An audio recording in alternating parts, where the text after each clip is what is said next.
Well, it's another busy day. It's a Friday here in New York, and on the line with me, of course, is one Lou Terminello. Good evening, Lou. Hey, Alex, how are you? Thanks for having me again. Much appreciated. Always love having you. It was fairly brief the other day, but we talked about what we needed to. So let me ask you this. One thing we didn't get to this week is how everybody in New York seems to be competitive, don't they? Yeah, no, that's a good thing. As the calendar turns from 22 into 23, the winter season is going to be competitive as we go into what should be a very interesting summer with the Yankees and the Mets. Looking at the basketball teams first. The Knicks have, just had an 8-game winning streak broken. They're playing very well. They're playing better defensively. And just think, a couple of weeks ago, Thibodeau's job seemed to be on the line. There were whispers that he could be replaced, and now they've turned that around. We have to see if they're going to be consistently good going down the stretch here into the second half of the year. The Nets have won 11 out of 12 over in Brooklyn. Durant has had a spectacular year.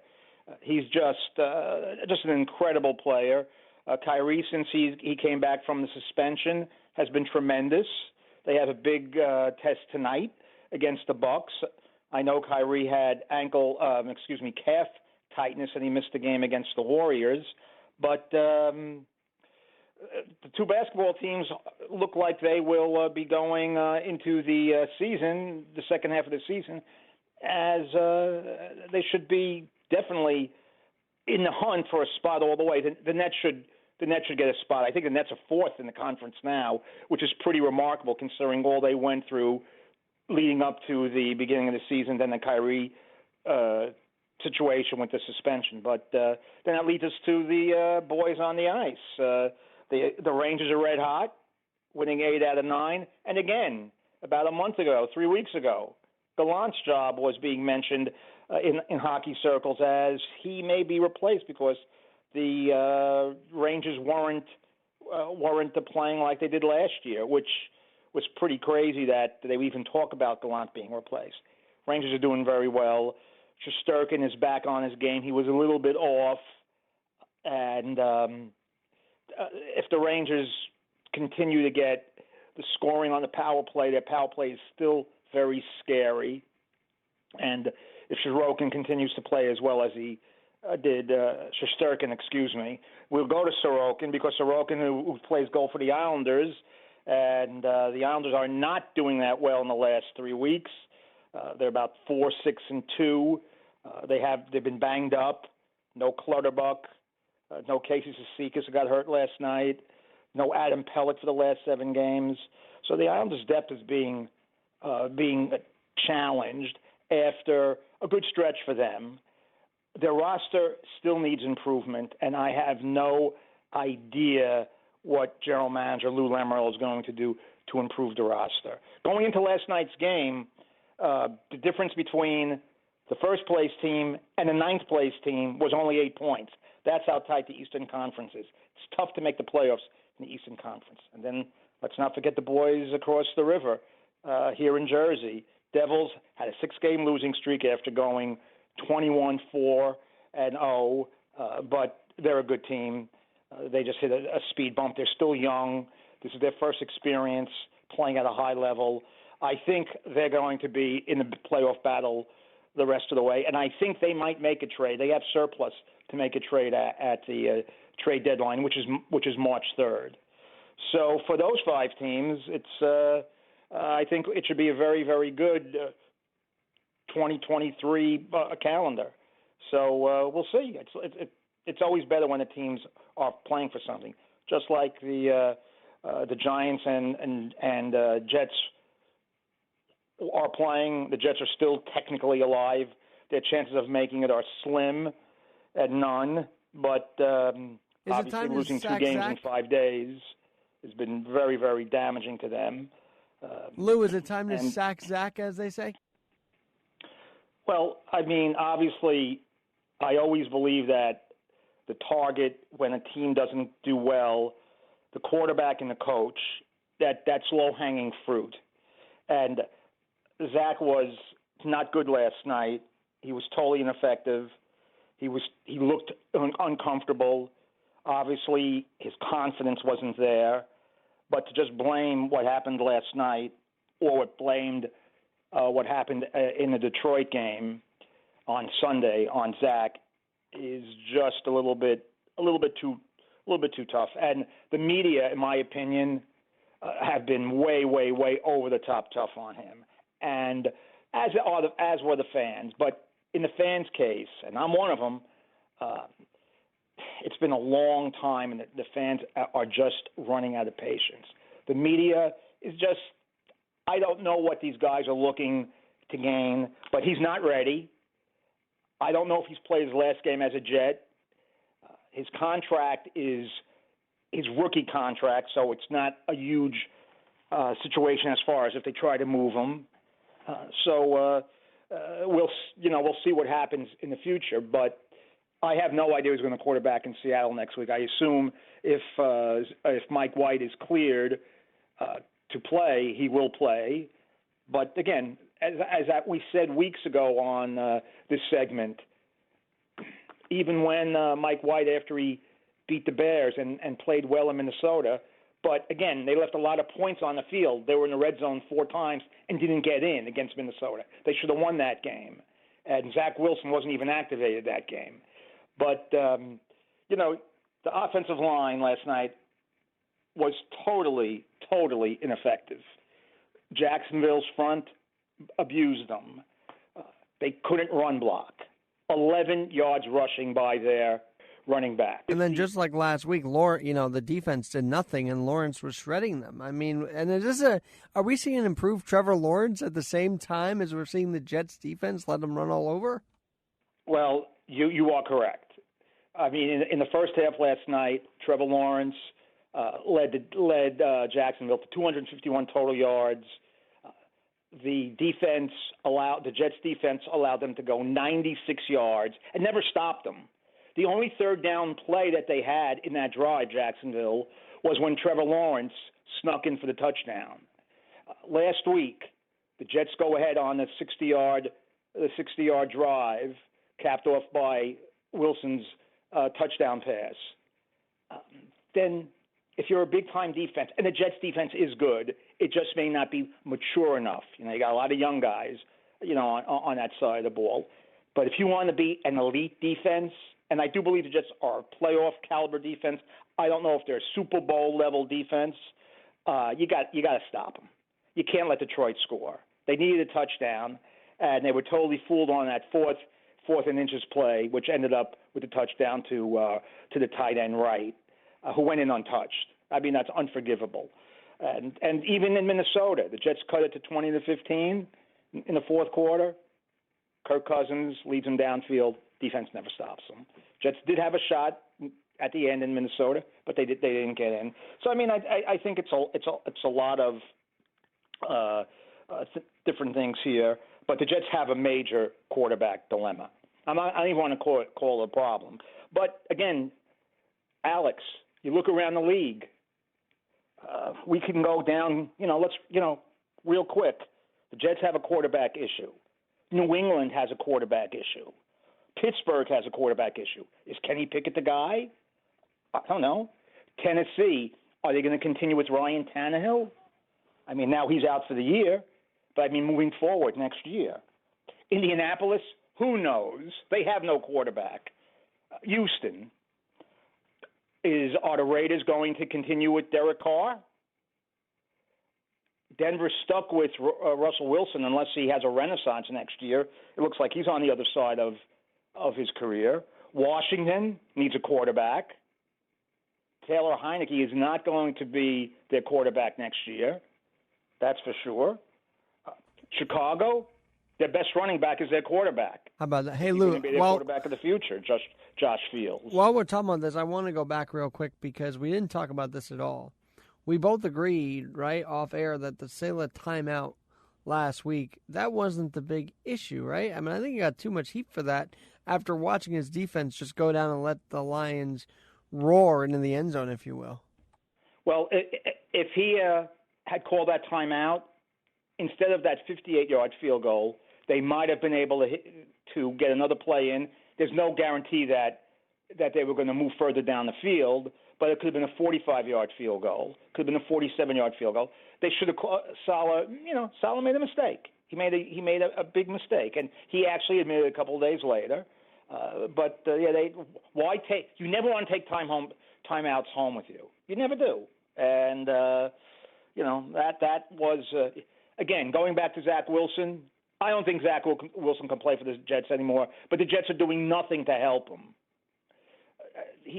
They're not. I mean, the offensive line, no running game, 3rd and 9, 3rd and 8, 3rd and 12. Can't win that way. And I am surprised that they didn't start the second half. And it wouldn't have been Streveler. I would have put Joe Flacco in. They somehow. I did throw 4 touchdown passes in the Game 2 win against the Browns. I really don't know. You want to win games. They lost a close game to the Lions. They lost a close game at Buffalo. They lost a close game at Minnesota. They lost a close game at New England. Those are winnable games. You got to seize the moment in sports. You got to seize the moment in the NFL. You really do. Like one Franco Harris did, and we'll get to him in a second, but I got to get back to the Vikings real quick. Are they the craziest, 11-3 team you've ever seen play I would this agree game? with that. Yeah, I would agree. I mean, obviously they have a quarterback that I think is underrated in Kirk Cousins. The guy's a little fearless. Obviously they have terrific receivers. Their defense isn't anything special. They are probably the sports gods have blessed them. That's for sure. And the Giants are there tomorrow. Good thing they're playing indoors and not outdoors because of the terrible cold and snowy conditions in the Midwest. The Giants, I believe, can clinch a playoff spot tomorrow if they win and Washington loses. I think that's the scenario. I'm not really sure. You might want to check on that, but you have to think that Washington is going to lose in San Francisco on Sunday. I'm so glad, by the way, that you mentioned the snow. Did you hear what happened? Apparently, the NFL referee, and I'm forgetting the name now, lied to the Buffalo Bills fans about being ejected from the game if they kept throwing the snowballs. That was a total lie, but it worked. It did work, yeah, that's for sure.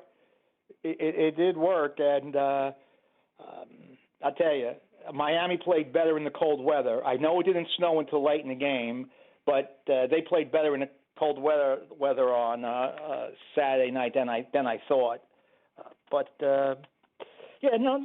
Minnesota, they've done a good job, and they'll be in the playoffs. I don't know what the matchup's going to be, but just say if the Giants play Minnesota in the playoffs, I think they could win. I really do. Giants? I do. I think the Giants can win at Minnesota, and that's a possible first-round opponent for them. Would they have to go up 40-0 at that point, or? Yeah, no. I mean, what happened to the Colts last week is just beyond belief. But Giants had. I mean, the Giants. It's going to be interesting to see how the Giants play these last 3 games because if they clinch the playoff spot tomorrow, they're playing the Colts at home next week. Do they start resting people? I mean, Barkley looks a little tired. Running back is a tough position, and he's had some major injuries. Do they rest him next week against the Colts if they clinch tomorrow? And I don't know what the scenario is, but I think there is a realistic possibility if they win and Washington loses. There might be another scenario in there that they need, another combination. But Thibodeau played a great game last week.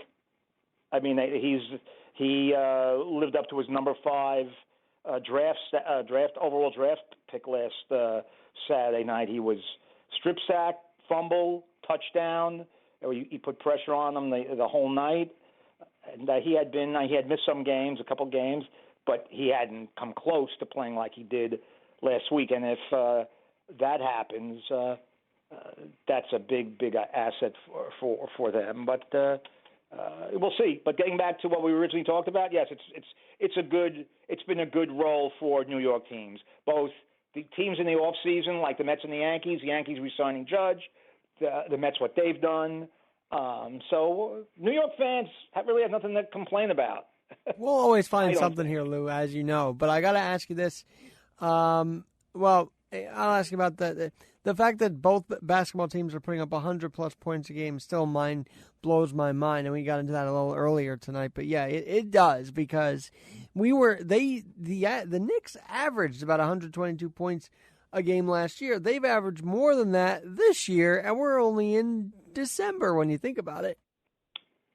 Well, I think that there's a lot of reasons behind it. Obviously, analytics has teams attempting more three-point attempts, more three-point shots.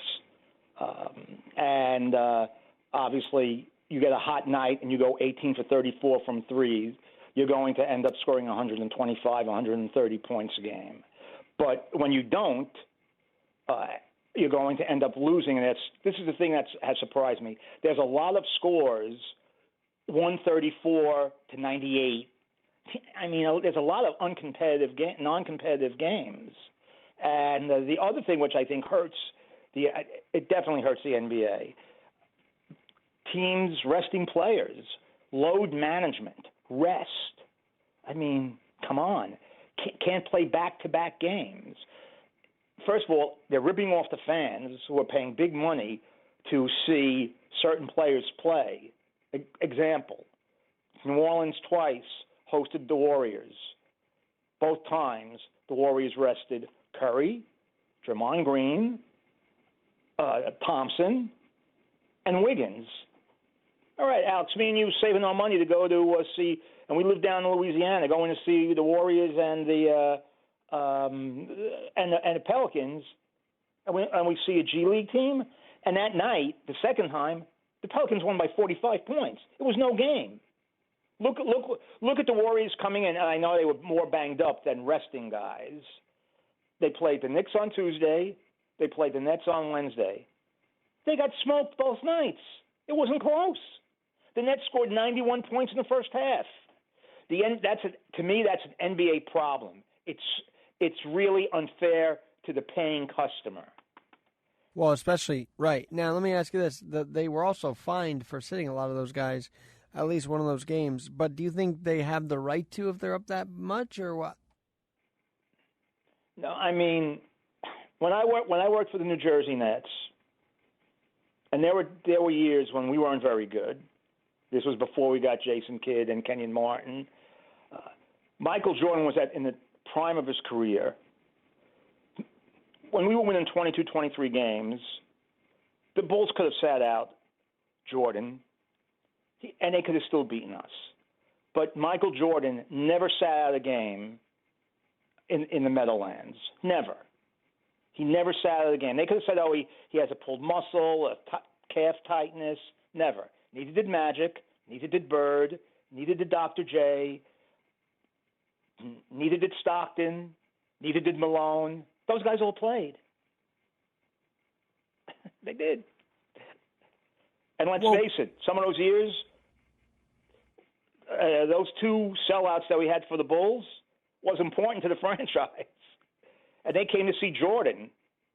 They didn't come to see Will Perdue or Craig Hodges. Well, it's interesting you say that because everybody today is wanting to sip because of the contract. We've talked about this before. It's why hockey fights aren't as prevalent. It's why the NFL is worried about guys being in different games. It's even why a guy's pulling himself out of the national title possibility here. So these guys, money's on their mind, and they know that their body makes them the money. Mm-hmm. Well, college football has a big problem with that, with players pulling themselves out of postseason games. But I can't blame the players. I mean, you tear your knee up in a postseason game, especially if it's a non-playoff situation, and you're playing in the Weed Eater Independence Bowl or whatever it's called, and you blow out your knee. and you're supposed to be a projected second or third round or even first round pick or even fifth round pick, and you don't get picked at all?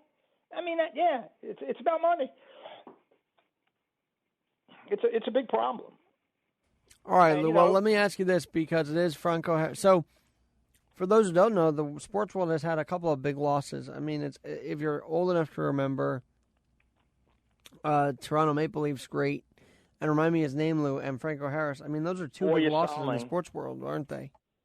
Boya Salming died at the age of 71. He had ALS. He was diagnosed with ALS only about 8 or 9 months ago, when he died quickly. Ironically, 2 weeks before, 12 days before he died, he was at Maple Leaf Gardens being honored, and then I got then obviously we all got the announcement that he had passed away. Boya Salming was a trailblazer. He came over from Sweden. He's the first great European player. And you want to talk about racism? You want to talk about discrimination? He was discriminated against. He was discriminated against because he was European. And remember, in the 1975 and 1976, it wasn't like the National League we see now of skill and speed and non-violence. Yes, it's still a violent game, but they beat the crap out of Boya Salming. It was premeditated because he was Swedish, because they didn't think he was tough enough. They used slurs. They called him Chicken Swede. But he never gave up, and he ended up making the Hockey Hall of Fame, one of the great Maple Leafs of all time, a tremendous player, a very good puck handler. He did not, and if he wasn't successful, he paved the way for all the Europeans that have come into the NHL and have made the NHL a more skillful game, more than the rock'em sock'em robot type of game it was when I first started watching it. Boya Salming, great player, rest in peace, tremendous player. And now, obviously, what happened to Franco Harris this week has just been incredible. I heard him actually do a live interview the day before he died, about 4 o'clock, and he sounded great. And then I woke up on Thursday morning, and yesterday morning, and I got about 6:30. There was a breaking news that he had passed away. Great player, played for a great professional team, the Pittsburgh Steelers. Coming out of Penn State, played for a great college team. They were undefeated one year, I believe, and they didn't play for the national championship. That was in the days where the Bulls locked in different teams. But he was a tremendous player, Alex. He really was. He was drafted. He was basically considered a fullback. There's not a lot of fullbacks anymore. Jimmy Brown was a fullback. Larry Zonka was a fullback. But obviously the game has been more spread out, and it's totally different now. But 50 years ago today was one of the most iconic plays in NFL history, and it was something. It was something to behold. But just to give you a little backstory, up until that time, that was the 40th year of the Steelers franchise. We look at the Steelers now, and they're a national team. Wherever they play, they have a lot of fans, whether they play the Jets or Giants here, whether they're playing in Arizona. Wherever they go, there's a lot of Steeler fans. But in 1972, Steelers were nothing. I mean, when in the 60s, they played at Forbes Field, and then they played at University of Pittsburgh Stadium. They would draw 25,000 a game. They were not a national team. They weren't a good team. They never made the playoffs until that day was their first playoff game. Do you believe that? That was the first playoff game in the history of the Pittsburgh Steelers. Yeah, they had played a tiebreaker game for the division, but that was their first official playoff game. And they were winning 6-0 on a couple of field goals, and Darryl Monica was the Raiders quarterback, and he was ineffective. So they pulled him in the middle of the fourth quarter and replaced him with a guy that we knew from college. He had been an outstanding college player, but really hadn't seen the light of day with the Raiders. Ken the Snake Stabler, who's now in the Hall of Fame. Late in the game, Stabler runs about 30 yards for a touchdown to put them ahead. Late in the game, 3 minutes to go, something like that. Steelers get the ball back. You know the story. They throw 3 straight passes, incomplete. Fourth down. You've seen the play. Bradshaw has to scramble. He avoids the rush. I believe Art Toms, their defensive tackle, almost got him. Another player almost got him, but he was able to get away from both of them, threw the ball on the line to Frenchie Fuqua, a former Giant. I believe the Giants drafted him, and he ended up in Pittsburgh through a trade. Jack Tatum from New Jersey, from Ohio State, probably the hardest hitter, over-the-line hitter. He would not get away with the hits today that he got away with then because the rules are different. He just smashed into Fuqua. The ball went ricocheting back towards the line of scrimmage. And Franco Harris picked the ball out of the air just before it hit the ground. And the Raiders stopped for a second. Probably that second might have made all the difference in the world. Franco Harris ran down the left sideline, beat Jimmy Warren, the last Raider to get him, a cornerback for the Raiders, into the end zone with 5 seconds to go. Nobody really knew what the heck was going on. There was a 15-minute delay.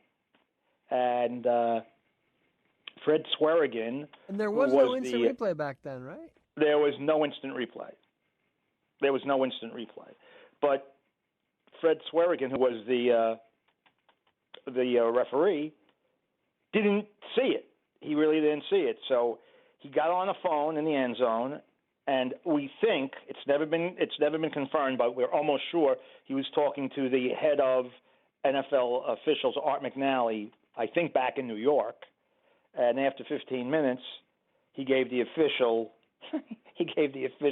touchdown call, which John Madden to this day does not believe that the play was legal, because in those days, unlike now, if 2 offensive players touched the ball, the play was blown dead. So it doesn't look like Fuqua touched the ball. It looked like that Tatum rocketed the ball when he hit Fuqua. In any replay that you see. But remember, now 2 offensive players can touch the ball. Back then they could not. If an offensive player deflected a pass and another offensive player caught it, no good, incomplete, and the game would have been over. Madden, to his dying days, did not accept the officials' ruling on that play. But that play was significant for a couple of reasons. Like I said, up until that time, the Pittsburgh Steelers were just another team. The year before, they were 6-8. But that was the beginning of their dominance for the rest of the decade, and they won 4 Super Bowls. They became a national team. But now we think, the Steelers have been one of the iconic franchises. Now they are, but they weren't up until that play. They did lose the next week. A lot of people think the play is overrated because not because of what that play at that instant, but because they lost the next week to Miami, who went on to win the undefeated season and won the Super Bowl. They didn't win the Super Bowl until 2 years later. It's like Inde Chavez making that great catch in Game 7 at Shea, that spectacular catch. But the Mets lost Game 7, so nobody remembers it. And that's probably the best defensive play in baseball I've seen live in the stadium in all the games I've gone to. All right, well, I want to go back to hockey real quick because we're also seeing history happen on the ice with Alex Ovechkin chasing Gordie Howe. What record is he exactly chasing? Tell us, Lou. Okay, so Alex Ovechkin, the best goal scorer I have seen in my 50-plus years of watching hockey. He's at 800 right now. 4 or 5 games ago, he had a hat trick in Chicago to get to 800.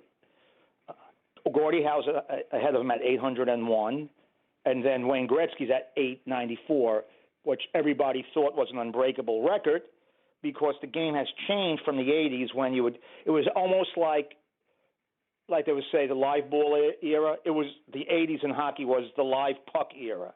Then we went into the dead puck era, and now we're in the middle of the road puck era. So he's one away from tying the all-time great Gordie Howe. Obviously, he's going to do that.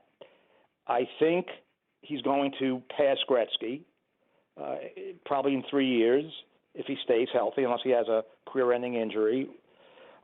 He's an incredible physical specimen. He has no fear in throwing hits. He's one of the top guys in the National Hockey League in delivering hits. So it's going to be interesting. Let's say he scores 30 goals the rest of the way this year. That'll put him at 830. Then I would say probably needs 2 more seasons to do it. I think he's going to do it. I think he's going to hit 900 unless he has a major injury. He scored the most goals on the road. He has scored in NHL history. He scored the most power play goals in NHL history. You know he's going to do it. As far as where he's going to be on the ice for the power play at the top of the left circle, and he still scores. He's a tremendous goal scorer. He really is. Lou, do you ever lace up and play hockey? I know you love the sport, but what sport did you play the most growing up? Basketball, and I wasn't very good at it, but that was the one I played the most. Very cool. Well, I know basketball is a pastime of yours. All right. Well, you know what today is? It's the Festivus. So give us your 2022 sports grievance of the year on Terminello's take. What's your grievance, Lou? For every sport, or yeah, I mean we talk baseball, general? but I mean overall, what did you not like about this year's sports? And there's been a lot of things going on, but yeah, in baseball, I was hoping that they would get rid of the free runner at second base, and they have quietly kept it. They didn't come out. I talked about different rules, the shift, and things like that. But the free runner at second base, which they said was only because of COVID, is now sticking. I don't like it, so that's my grievance in baseball. My grievance in football, just way too many inconsistent officials. I mean, what's pass interference in one game is not in the other. What is a catch in one game is not catch in the other. What's roughing the passer in one game is not roughing the passer in the other. It's maddening. My grievance in basketball is guys don't play every game like we just talked about. Too many 3-point shots, and I don't like it. Actually, my grievance in hockey, I really don't have much grievance in hockey, with the exception that the way the schedule is, you don't play enough games in your division. I mean, the Rangers and Islanders played their third and final game last night before Christmas. The Islanders are only playing the Devils 3 times. The Devils and Rangers are playing 4 times. But that's a grievance. And I do believe you should play every team in the league twice, once at home and once away. But they got to do something with that. I see they want to add 2 more games to the schedule in the NHL, 84 games, to help alleviate that situation. That's a mistake. They should be cutting down some games. But those would be, off the top of my head, those would be 4 of my grievances. I don't think I'm missing anything that I'm going to say after I hang up with the phone with you. Oh no, that's agreements that I want to talk to Alex about. So we'll see. But I think we're in a good year. And another grievance I have, and that this is never going to happen in my lifetime. I really wish baseball would have a hard salary cap. Like we said the other day when we were talking about the Mets signing Correa. Okay, that's great. Yeah, I'm a Met fan. I've been waiting 50 years for the Mets to do something like this. But for the overall health of the game, I just don't know how good it is. For the overall competitive balance of the game, we talked about 10, 12 teams already know that they have no shot next year. It's crazy. So that would be a grievance with baseball. Well, we'll have to see how this goes. I have to think about my grievances, but maybe I'll list them next week. But anyway, have a Festivus for the rest of us tonight, Lou. And always, thanks for Terminello's take. We'll get back to Seton Hall and St. John's in a bit. I mean, rough Big East start for them, but there's a lot of time to make up ground. I hope at least for the Pirates' sake. I think the Johnnies will be okay, but we'll figure that out down the road. For now, Lou Terminello, thanks for your Terminello's take. And one last thing, someone said today, or I saw on TikTok, and I wanted you to react to this, that this Christmas weekend, I want to leave people with this note. Someone said, well, if you spell out "go disabled" or something to that effect, it says God is able. And boy, oh boy, that message of God being able for us is so important for each and one of us as we celebrate his birth this weekend. So I want to leave you with that thought that, yes, God is able, Lou Terminello. You are 100% correct. That's beautiful. You said that beautifully, Alex. Thank you so much. So Merry Christmas on that note, and we will talk to you soon, Lou Terminello. Yes. Merry Christmas to you and your family. Have a wonderful holiday. That was part 2 of Terminello's Take. We'll be back with you soon on Spreaker.com. Awesome, and we fit in that little piece too, and I figured I'd share that with you too. So that was good.